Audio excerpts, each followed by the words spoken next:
Si Lolo Pastor ay isang matandang lalaki na naninirahan sa isang liblib na baryo sa gilid ng bundok.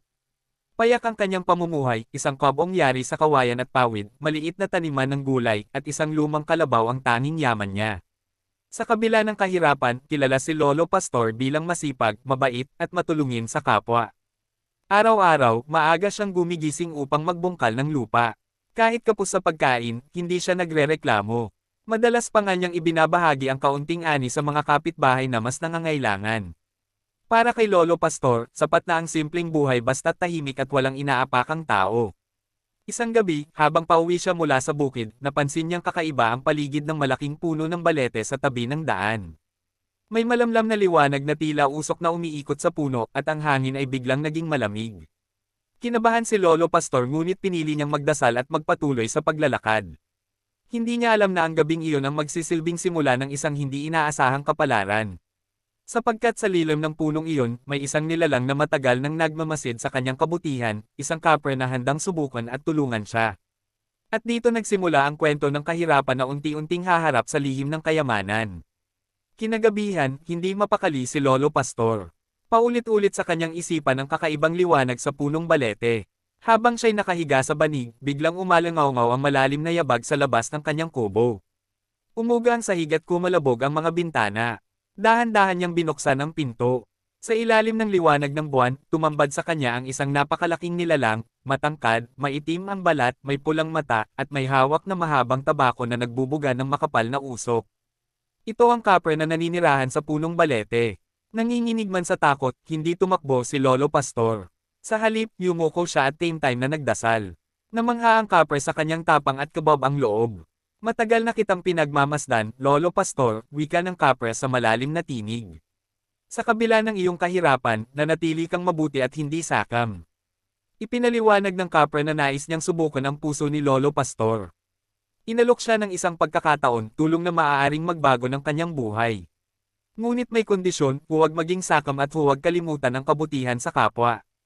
Tumanggaw si Lolo Pastor, hindi dahil sa kayamanan, kundi dahil sa pag-asang mas makakatulong siya sa iba.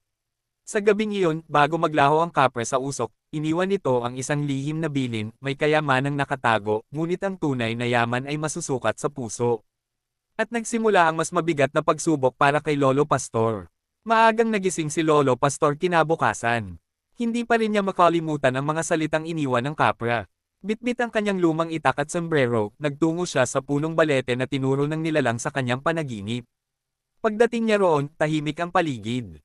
Ngunit nang ailapag niya ang kanyang palad sa puno, biglang umihip ang malamig na hangin. Unti-unting lumitaw ang kapra, nakaupo sa isang makapal na ugat ng balete. "Handa ka na ba?" tanong nito. Tumanggaw si Lolo Pastor. Sa isang kumpas ng kamay ng kapra, mamuka ang lupa sa ilalim ng puno.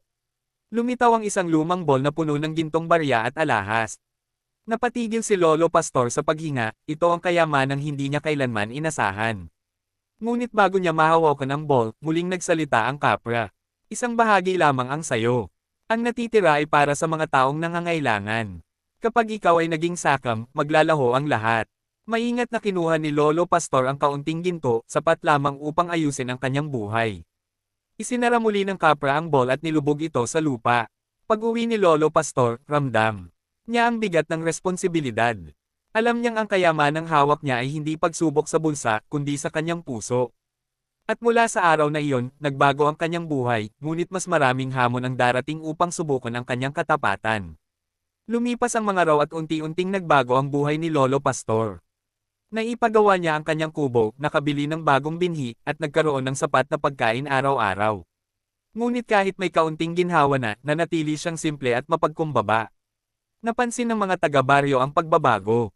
May mga natuwa, ngunit may ilan ding nainggit. Nagsimulang kumalat ang bulong-bulungan na may natagaong kayamanan si Lolo Pastor.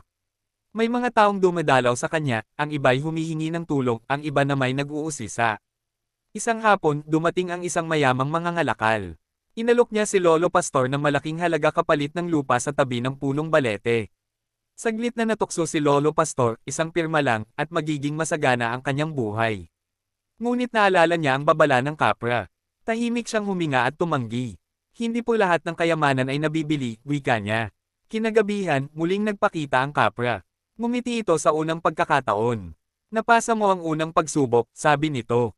Ngunit tandaan, mas mahirap ang susunod. Sa pag-alis ng kapra, ramdam ni Lolo Pastor na mas mabigat ang hamon na paparating. Sapagkat ang tukso ay hindi laging ginto, minsan, ito'y kapangyarihan at kasakiman ng tao. At sa dilim ng gabi, may mga matang nagmamasid, handang subukan ang kanyang katapatan. Isang gabi, biglang nagkasakit si Lolo Pastor. Nilanat siya at halos hindi makabangon.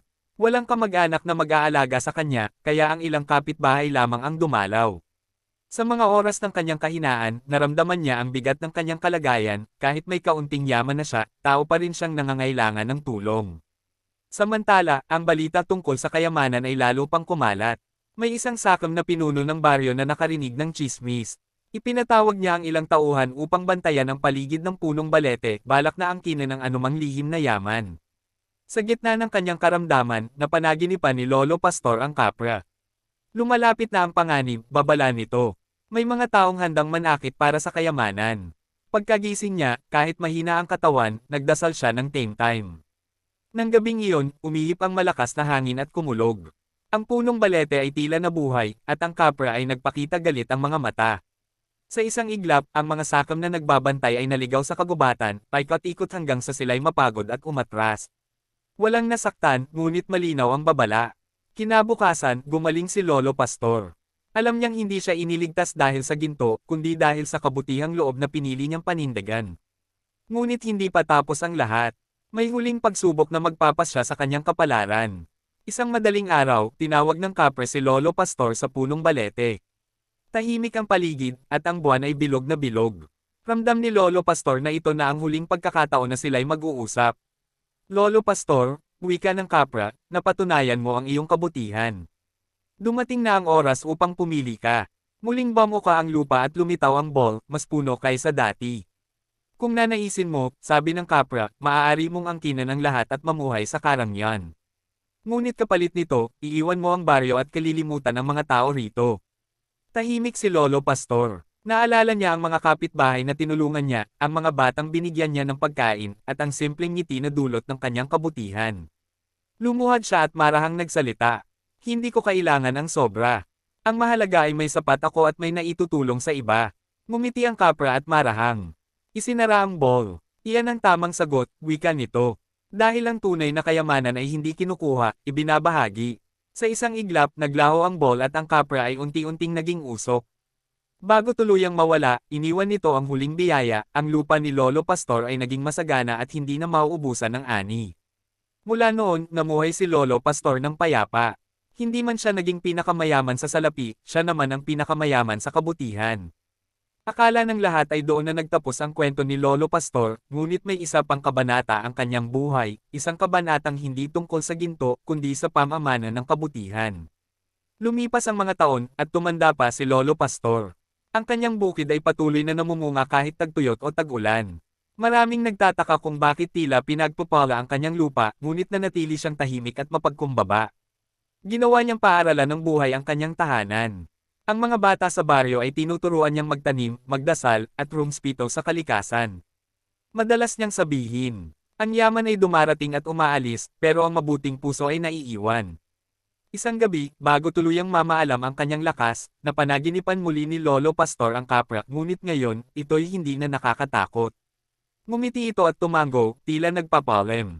Kinabukasan, natagpuan si Lolo Pastor na payapang natutulog, may ngiti sa labi.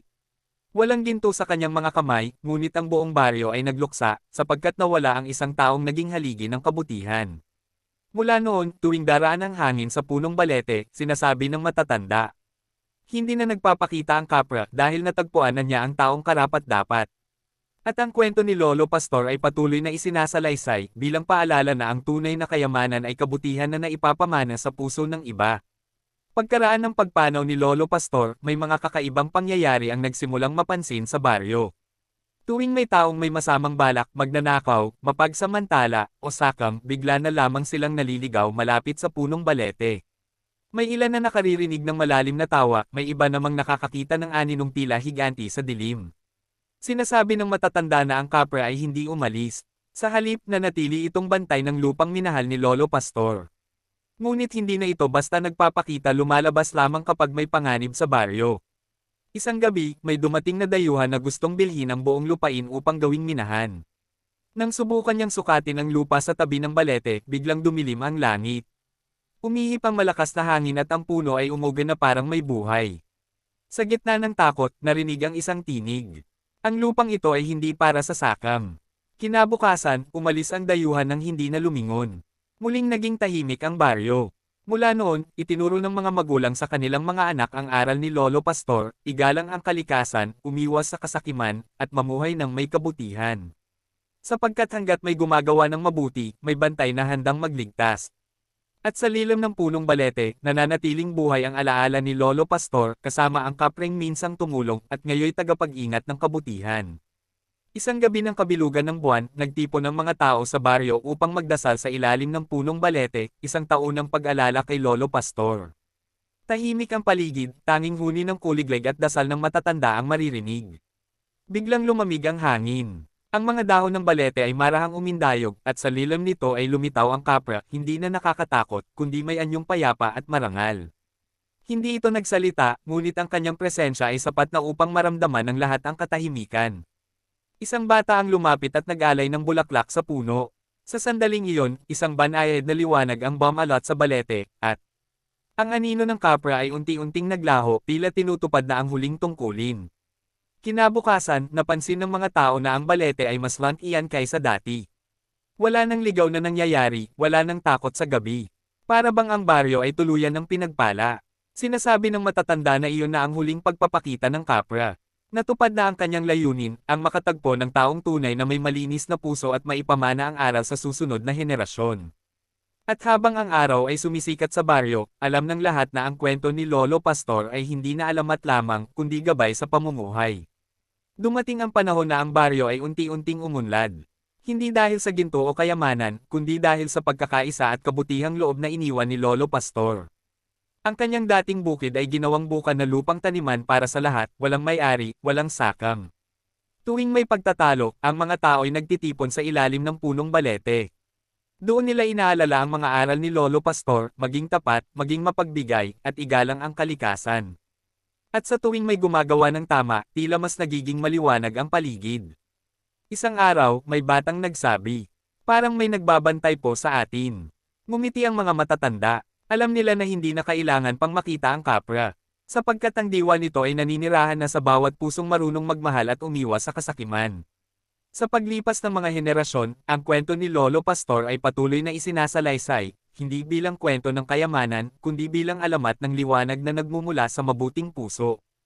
At sa tuwing dadaan ang hangin sa punong balete, may maririnig na bulong.